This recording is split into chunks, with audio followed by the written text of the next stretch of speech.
have Nuwan from the Gold Tier event. Where was that at, Nuwan? It was in Chicago. In Chicago, sweet. And what were you playing at the Gold Tier event? I was playing my Halvar deck. Halvar deck. So today, guys, we do have the Halvar deck profile from Nuwan himself.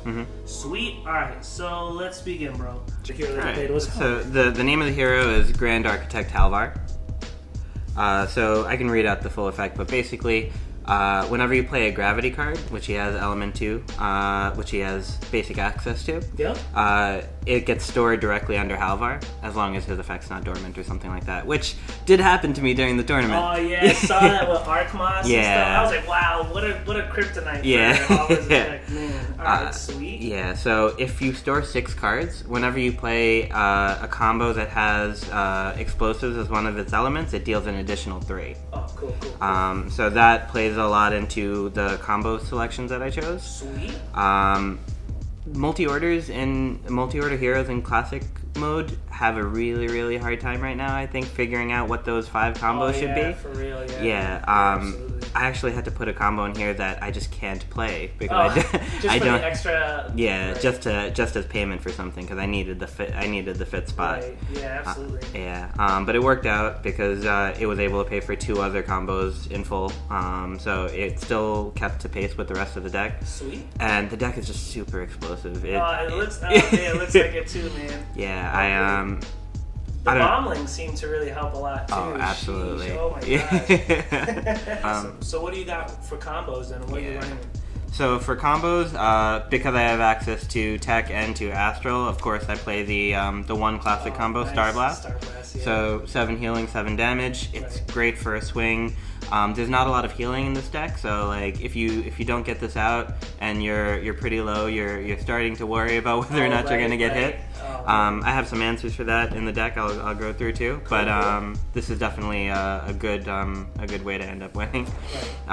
Overwhelming Blast is the MVP of this deck. I saw that. That's how you won the last one too. I won like 4 rounds with Overwhelming Blast. Ending it with Overwhelming Blast. Ending it for game, yeah. Nice. It's just, you only need 1 or 2 cards in your hand to get it off. No one really expects it, especially after like they see like 10 damage cards in your deck. They just assume they're not going to get hit for 12. Yikes, man.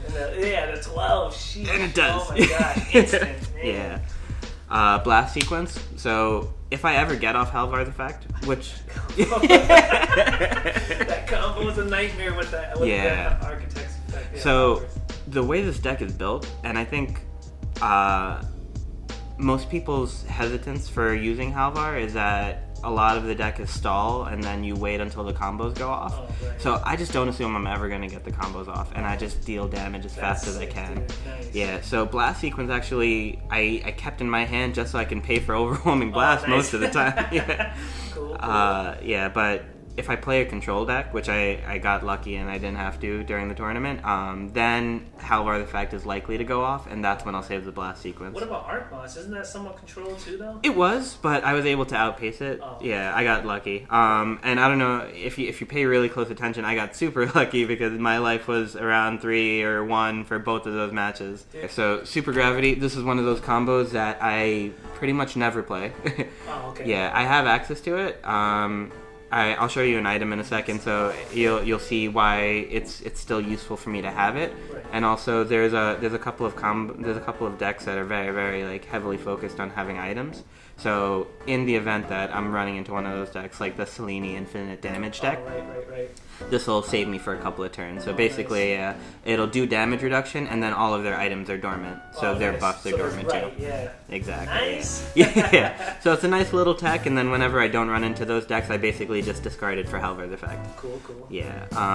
And then the last one, which I can't play at all because I don't have access to mechanical, is Piston Punch. But it does have 2 explosive sides for payment, so I can pay for Blast Sequence or Overwhelming Blast. Yeah. It's pretty sweet. So it works out. Yeah. So I guess before we get into the rest of the deck, I just have 2 items to give me access to some more elements. Yep. So I have Skyrider. They finally re-released it with the actual errata. I think it's also going to be in the core box when it comes out. So you'll have the original version, but you're allowed to play with this legally. I did check. Don't worry. Sweet. Yeah, dude, no, you're good. Nice. Yeah. People got a little scared when they saw me running this because they weren't sure whether or not I was going to play some other storm. Yeah. I freaking hate Thunderstorm. It is the best buff remover right now, man. It just gets through so much. It does. Yeah, but in my main deck, I don't run any air cards, actually. Oh, wow. What a fake out, too. Oh, my gosh. This is just... good. It's such... Games. Oh, yeah. It's just great utility. When my hand is, like, full of Astral cards, I pitch them and I still hit for 4, so I don't lose the tempo of the deck. Also, when I have cards like this Super Gravity, I just pitch it.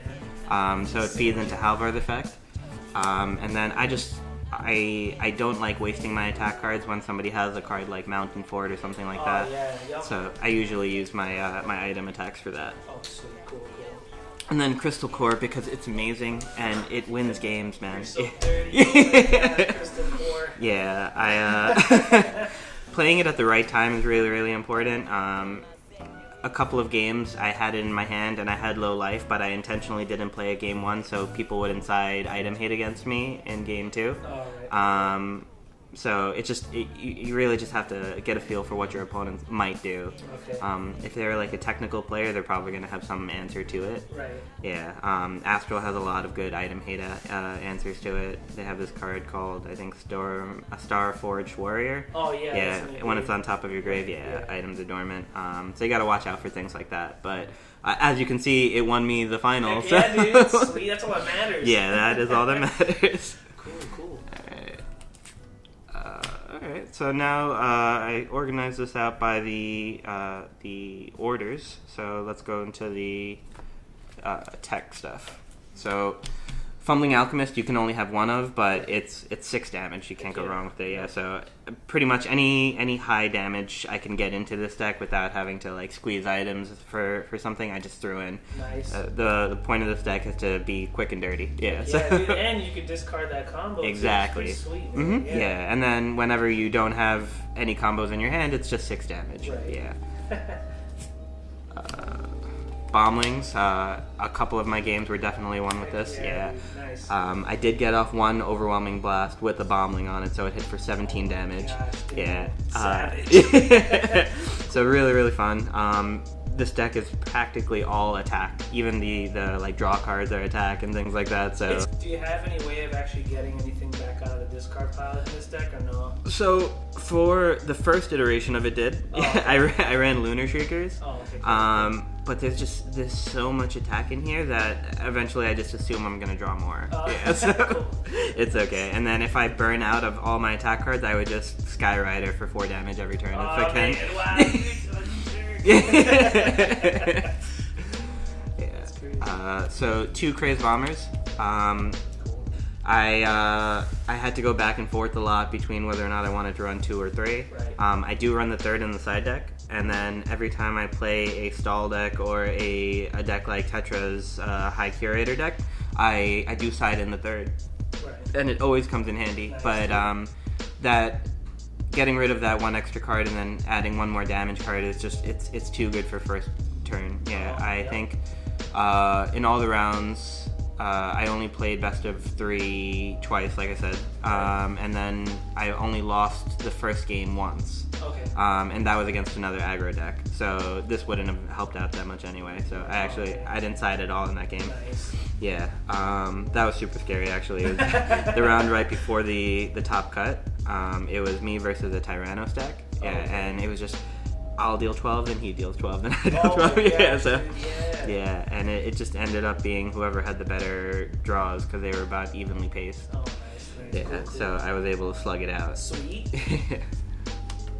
And then 3 Scrap Bruisers. Oh wow, those are in Kindred. Yeah. Oh, yeah. I looked at every single card. Yeah. Forgot about that. Yeah. Wow. This is as optimized as you can get for damage. Oh, right. Yeah, dude, seriously. I did as much as I could. Jeez. The Bombling, Scrap Bruiser. Oh my gosh. Yeah. You do have to be a little bit careful against an aggro match because you're dealing yourself 2. Right. And then you're also dealing yourself 1 for every iteration of Blast Sequence while it rotates. Oh, right. So you do take some damage over here, and I have a card in here that benefits off of that as well. Oh, cool. But yeah, it's just too good not to run 3 of. Right, yeah, absolutely. I tried 2 and it was too slow, so I definitely switched up to 3. That was one of my last minute adjustments. Okay. Yeah. So I have 2 Tyrex Mercenaries. Nice. Only 2 because it's only 5 damage instead of 6, and you think it's not that much, but that 1 point of damage does a lot. Absolutely, bro. It does a lot.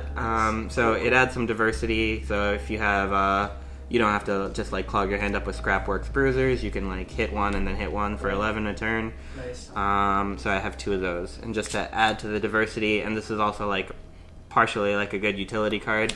Blast Bot. Oh, nice. Yeah, I love that card. Actually. Yeah, it did win me 1 game. Somebody had a mountain for it, and he was going to stall till he drew enough to hit me. So I got rid of it. Sweet. Yeah, man. Yeah, a lot of people don't main deck it. They don't like that it's only 4 damage, but I love that card. It has good utility. Oh, dude. definitely. Yeah, absolutely. Yeah. There are so many good location cards out there that people just don't realize that are location cards because they don't like fit thematically for that, but. Like, it gets rid of so much, like Colossi Skybeam, Colossi Ritual Site, Mountain Fort, Wall of Bones. It is ready for all sorts of decks all over the place, Good stuff, dude.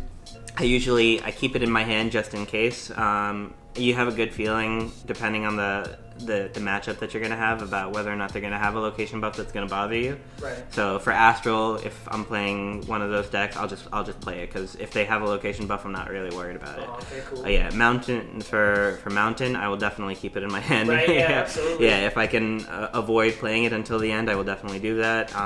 Dread, I avoid doing it because Wall of Bones is just so annoying for this deck. Yeah.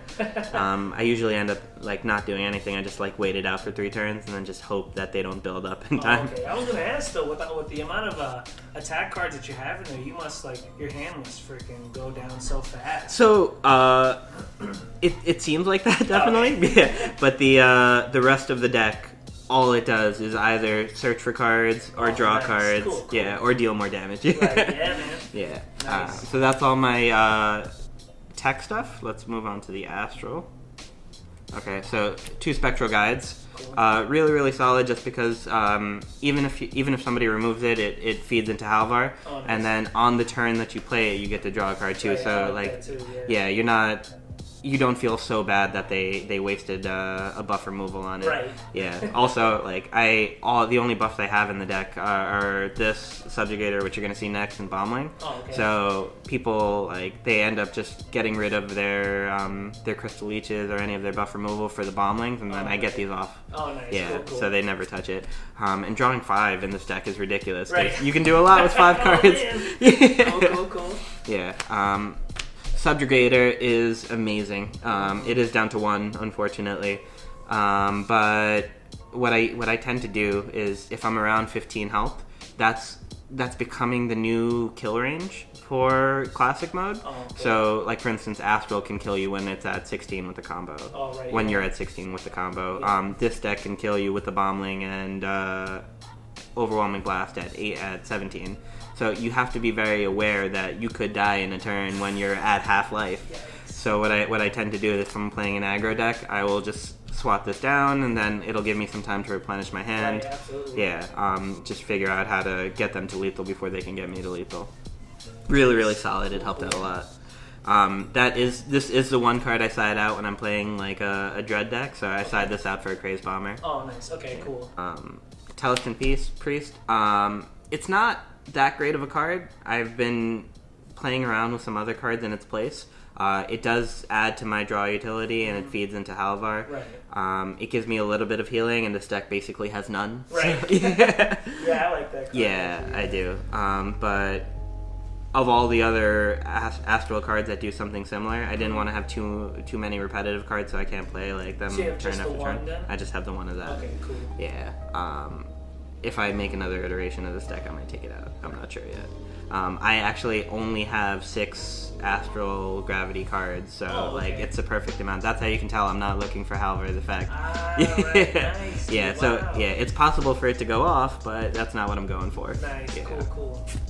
Then anti-gravity snails, I have 3 of them because they're absolutely amazing. So basically, if you draw a card face up, if it's not gravity, you hit for 4. If it is gravity, you hit for 2. But this is not an Astral deck, so you're gonna hit for 4 almost always. Nice. Yeah, cool. I was a little upset. You only had the 6 gravity, right? Yes. Okay, yeah, cool. and 3 of them are just cards. So, Right. yeah. Nice. Yeah. So the 6 gravity cards are this. Telestan Priest and 2 Spectral Guides. Okay. Yeah, so all of them, and you can tell what I'm trying to do with the deck. All of them draw. That's it. Right. Yeah. And they deal damage. And they deal damage if you can. Yeah. I love this card. Yeah, it worked out really well. In the final match, every time I played it, it hit for 2, and I was really upset about it because I was trying to get it for 4, but it happens. Yeah. Yeah. Moonlight Burrowers. This is one of the Oh, it's so good in this deck.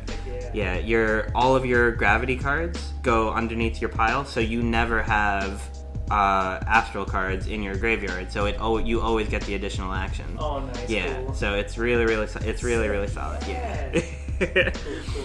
Thank you. Yeah, this is one of the reasons why I feel comfortable only running 2 Crazed Bombers, because I'm able to search through really quickly. Oh, nice. Yeah. So I'm happy with it. All right, So we have Umbron Thief. So it's sticking to the theme of every card that does something also attacks. Right. So this is my heal utility. I usually wait till somebody has more than 5 life than I do, so I can get off the full effect. Right, yeah. Because if they have 5 life, you get the swing, and then you end up having higher life than them. So it's really solid. Yeah. This definitely won some games for me. And 4 damage at the end of the game. It pushes through. Yeah, absolutely. Definitely. Like I said, you're dealing yourself a lot of damage throughout the game, and if you're playing an aggro deck, they're also dealing you damage. So this card, nice. Cool. I hit for 6 so many times with it. Like I used to be worried about not just having it stuck in my hand if I'm doing better. There's going to be a turn where Halvar has less life. It's the way the deck plays. But that's sick, though. That's great because it works with the rest of your theme. Mm-hmm. That's really good. Yeah. Cool. Thank you. And then 2 blacksmiths. 3 is overkill, definitely. 2, I tried doing 1. I didn't get my crystal cores fast enough for whenever I needed them, because I don't like just putting them on the field. I like doing it when I need it. Right. Yeah. So absolutely. so the blacksmiths are really solid. Nice. I'm constantly like having crystal core on the field, and then a blacksmith getting drawn out into my hand. But if crystal core goes away, it just comes right Bam, back. Yeah. Oh my gosh. Yes. Yeah. So it's really good in this deck, and also just to continue to fit into the theme of the deck, it thins you out. So it gives you the additional action. Yeah, absolutely. You're getting rid of 2 cards in your deck because you're putting them onto the field, and then you still get to draw. Heck So yeah, awesome. Yeah, it's all just the synergy is beautiful in this deck. I love it. Nice. And then Frenzied Kreebal. You only get 1 of these now, unfortunately, but you can make it so that you play fast enough where you only have 4 cards in your hand and you hit for 6. I'm so salty about that card, dude. I get screwed over by that card so many times. No one expects it because like when you think about your matchup, you're just like, okay, what cards do they have in this element that can mess me up? Yeah, Nobody's thinking about like an unaligned hitting you for 6. Nice, dude. Nice. Yeah. Cool. Really good. I like it. And then 2 Umbron Barkeeps to end the deck. So it gives me a little bit of healing, and then I usually just work it out where I have the same number of cards in my hand, so I get to draw 2. I played around with Umbron Informant. I generally just don't like it because I feel like I'm constantly waiting for the optimal turn to do it, absolutely. and then it ends up being like a waste of your draw ability. So I almost always play this as soon as I get it. Nice. Okay. Cool. So much better, and it gives me a little bit of healing. So. Absolutely. Yeah, that little bit helps. You can get it. Yeah. Absolutely. Sweet. Yeah, awesome. and that is my main deck. I think I have my side deck ready too. So I do have access to air because of my Skyrider. So I have a Mario Bar just in case I have a really like lockdown deck to play. Yep. Yeah, so really solid. I like this card a lot. I've never actually sided it in Yeah. I am worried about a couple of decks that have just one swings that hit you for 16, like the deck that I played in the finals. So if you have a card like this on the field, then they'll only hit you for 3. Right. Yeah, because there's some of these big buffs that you just can't remove. I feel like it's so hard keeping that on the field, though. People see that and they just want to get rid of it. It aggro's like buff removal so much. Yeah, but hopefully I can try to distract them with things like bombling and stuff if I need to. Alright. Yeah, it all depends on the matchup, and if you're playing against a nature deck, they only have 1 buff removal at a time. So you just have to make a difficult choice for them. True. Yeah. But like I said, I've never actually sided it in. So it's just there. Nice. Yeah, side decking in this game is very, very difficult in my opinion. Yeah, because if you take the wrong card out, you mess up your synergy. You have to know what you're gonna side in advance, like even before you know how the matchup is going. That's good to know. Yeah. Also, this deck plays out really, really fast. So a couple of the game ones I won in like 3 or 4 turns, so I didn't get a good feel for what's actually in their deck for me to side against. Oh, okay. Yeah, so I figured I'd wing it, and then I just play with what I had, and it worked out apparently. Yeah, so. yeah, absolutely, dude. Yeah. Kreebal Saboteur, just in case there's a lot of damage reduction. That's interesting. Okay, cool. Yeah, so I mean, the whole point of this deck is damage, and if I can do something to prevent you from stopping me from swinging, I will do it. Nice. Yeah, this side deck also has like a good amount of utility. Sheesh, I hate those cards. Alright, cool. Yeah. So Crazed Bomber. Nice Halloween Crazed Bomber. Nice. Got the theme going. Yeah, so it fits my full 3 set. So I sided it in only twice, but both times I did, it worked, and I used all 3 Crazed Bombers. So yeah, definitely. So it was worth keeping it in the side deck. Again, just because damage reduction is one of the things that really slows this deck down. This is really solid. I have 2 of those actually, just because I like it that much. Okay, cool. Yeah.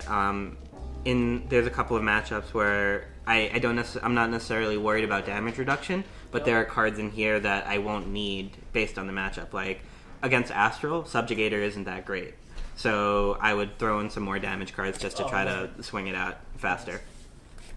And this is my favorite tech of all time.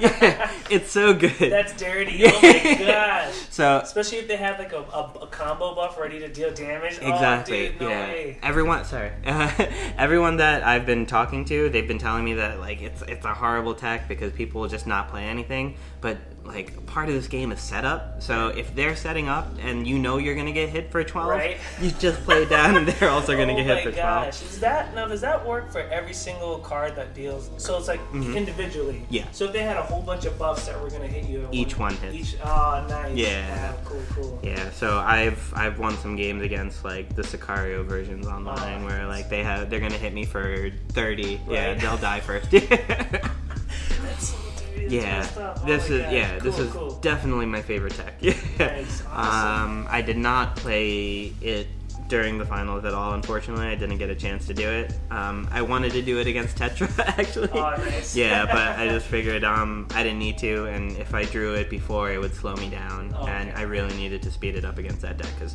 if it goes off, it goes off big. Nice. Yeah. Cool. Yeah, and then this card I side just because I've been salty about getting hit with it. Oh, yeah, dude. The salt is real. Yeah. I feel like a lot of people might think that they can play it against me because I draw so much, but I'm very aware of how many cards are in my hand, so I generally play until there's 6 cards in my hand, usually, yeah.